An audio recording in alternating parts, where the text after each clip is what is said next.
का प्रवचन सुना है, उनका बहुत बहुत धन्यवाद है। और उन्हीं के माध्यम से मैं इस पवित्र आर्य समाज में उपस्थित हुआ हूँ।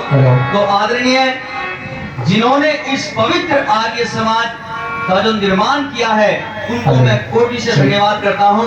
और स्वामी दयानंद जी महाराज जिनकी प्रेरणा से हम सब यहाँ बैठे हुए हैं, उनके जीवन के ऊपर कवि ने, पथिक जी ने बहुत सुंदर एक संदेश दिया है, एक गीत लिखा है। सभी ध्यान से सुनेंगे, मेरे साथ बोलने का प्रयास करेंगे। भारत माता की, स्वामी दयानंद जी महाराज की। हाँ, हमें प्रातः और सायं, ऋषि दयानंद महाराज कहते हैं कि प्रातः और सायं माताओं उस परमपिता परमेश्वर का गुणगान करना चाहिए। प्रातः और सायं यज्ञ का भी विधान दिया है स्वामी दयानंद जी महाराज ने। और वेद का मंत्र कहता है, जो प्रातः और सायं हवन करते हैं, परमात्मा की उनके ऊपर विशेष कृपा तो होती है ही, परंतु परमात्मा ऐसे लोगों को बार बार ऐसे लोगों को धन देता है, ऐसी आत्माओं को धन देता है जो प्रातः और सायं नित्य प्रतिदिन हवन करते हैं। तो बड़ा सुंदर संदेश दिया है कवि ने। तुमने किसी पहाड़ को रोते हुए देखा है, ऋषिवर है वो पहाड़ जो सचमुच पिघल गया है। ऋषिवर है वो पहाड़ जो सचमुच पिघल गया है। तुमने किसी पहाड़ को, तुमने किसी पहाड़ को रोते हुए देखा है, ऋषिवर है वो पहाड़ जो सचमुच पिघल गया है। ऋषिवर है वो पहाड़ जो सचमुच पिघल गया है।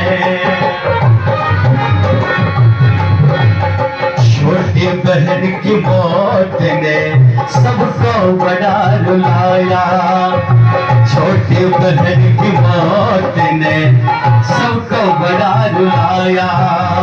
आंखों से उसने एक भी आंसू नहीं बहाया। चाचा की मौत पर तो, चाचा की मौत पर तो और दरिया ही चल गया है। ऋषिवर है वो पहाड़ जो सचमुच पिघल गया है। बोलो बोलो, ऋषिवर है वो पहाड़ जो सचमुच पिघल गया है। मेरे साथ माताएं बोल देंगे एक बार। और ऋषिवर है वो पहाड़ जो सचमुच पिघल गया है, गया है। ऋषिवर है वो पहाड़ जो सचमुच पिघल गया है। और देखो माताओं, इस पंक्ति में महेंद्र आर्य जी बहुत सुंदर संदेश दिया है कवि ने। अभी जो महेंद्र आर्य जी प्रवचन कर रहे थे मातृशक्ति के ऊपर, उन्होंने बहुत सुंदर बात कही। तो इस विषय को लिखा है, ऋषि दयानंद महाराज किस प्रकार से द्रवित होते थे, उनको कितना दुख होता था और मातृशक्ति की कैसी दशा थी, जिसको उस दशा को सुधारने का प्रयास स्वामी दयानंद जी महाराज ने किया।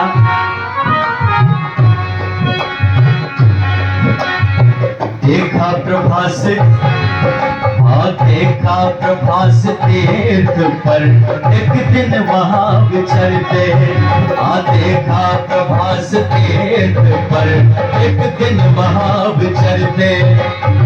माँ बाप अपनी बेटियां खंडों को दान करते। माँ बाप अपनी बेटियां खंडों को दान करते। नैनों से नीर निकला, नैनों से नीर निकला और दिल फिसल गया है। ऋषिवर है वो पहाड़ जो सचमुच पिघल गया है, गया है। ऋषिवर है वो पहाड़ जो सचमुच पिघल गया है। तुमने किसी पहाड़ को, तुमने किसी पहाड़ को रोते हुए देखा है। ऋषिवर है वो पहाड़ जो सचमुच पिघल गया है। ऋषिवर है वो पहाड़ जो सचमुच पिघल गया है।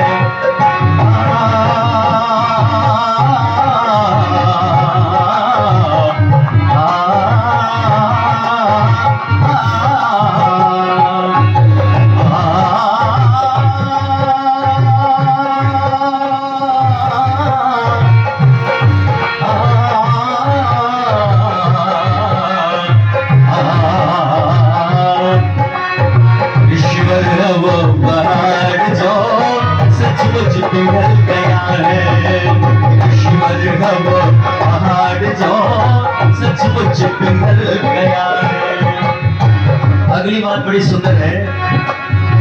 बच्चे के शव से आपने माँ ने कफन हटाया, बच्चे के शव से आपने माँ ने कफन हटाया, और रो रो के अपने लाल को गंगा में जब बहाया, रो रो के अपने लाल को गंगा में जब बहाया।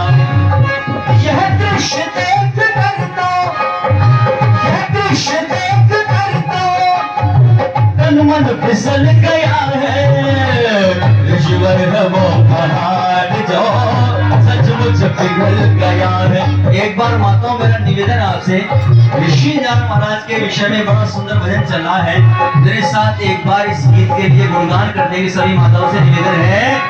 और शिवर है वो पहाड़ जो सचमुच पिघल गया है, और शिवर है वो पहाड़ जो सचमुच पिघल गया है।